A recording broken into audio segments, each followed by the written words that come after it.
Hi, this is Martyn. We're here tonight in Glasgow, Chambre 69. Nice little venue, and I'm about to go on in a little bit.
Yeah, I finished a second album, but I'm gonna put it out on Brainfeeder, which is Flying Lotus's label in LA, and yeah, it's quite different from the first one.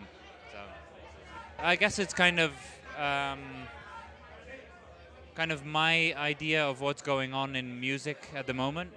Um, so it's quite sort of four to the floor based, a little bit more than the first one.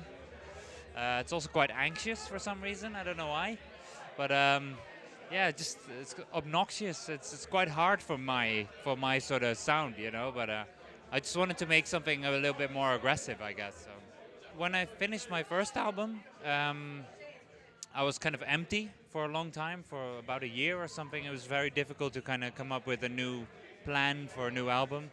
But eventually, I was just like, well, you know, the first album you usually sort of put everything you've got, you know, on the table, and I was like, you know, you can't really do that a second time.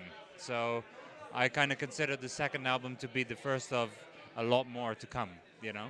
So you can just kind of isolate what you want to do, and so I went for this sort of four to the floor thing, and so yeah, so now I've got it off my chest basically, and now I can think about album three, you know.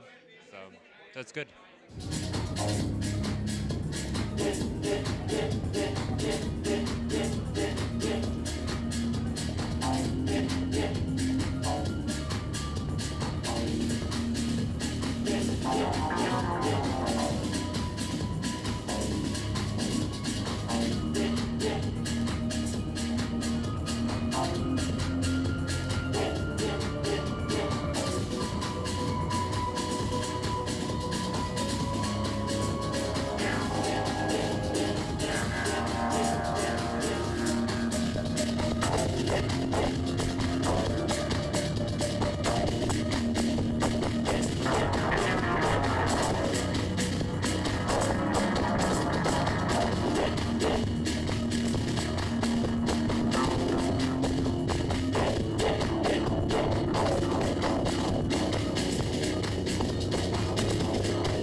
I guess, you know, I just kind of searched for my sound for a long time, and I guess it's just sort of a mix of what's going on today in bass music or whatever you want to call it, mixed with, you know, probably just stuff that influenced me way back in the day, you know. And I mean, I've been a bit of a old timer when it comes to raving, so you know, for me back in the day is like early mid '90s, and so yeah, so I guess that mixed with newer sounds is kind of what I do.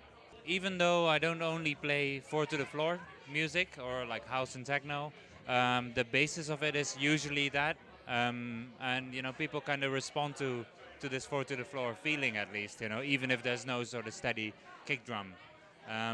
So yeah, I mean, sometimes people are a bit, a bit surprised at what I play, and I do like to throw curveballs, as they say in the US.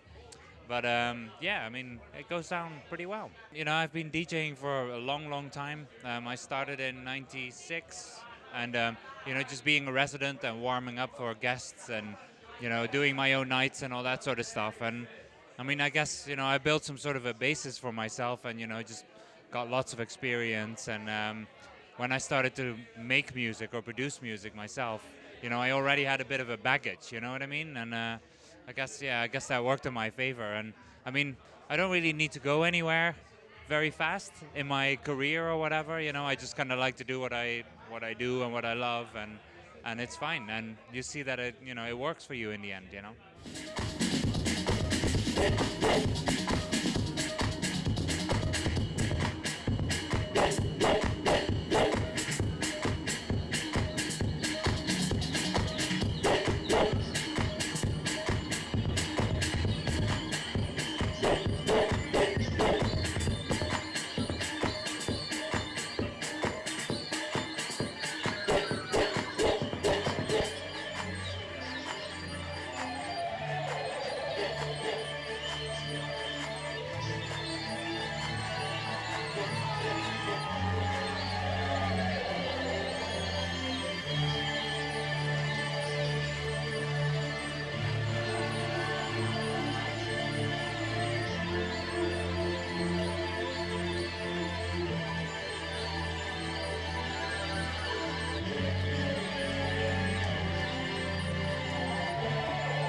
I started the label to basically just put out my own music, um, but recently, there's so many people making really quality music that I decided to kind of, sign these people, and maybe with the help of my name or with the help of the label's name, they can get a little bit further than usual, and it seems to work for like younger people. So I'm really happy that I can do that.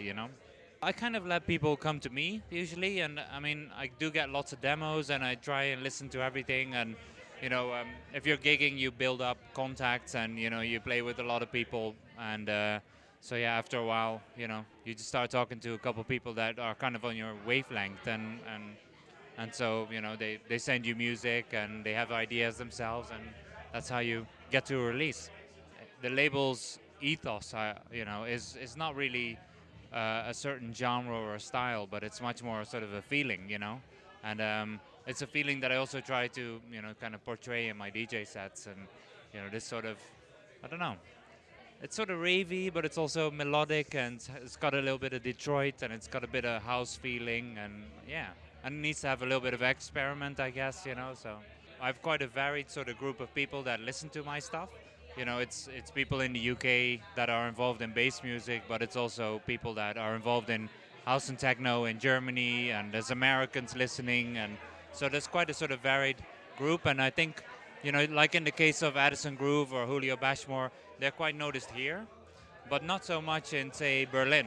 And well, with being on my label, I think it just opens it up a little bit for them, and people in Germany started to take notice, and Julio did a tour in America. So I mean, I'm not saying that's all because of my label, but it just helps if you get a little bit more profile across the board instead of just in that one particular scene.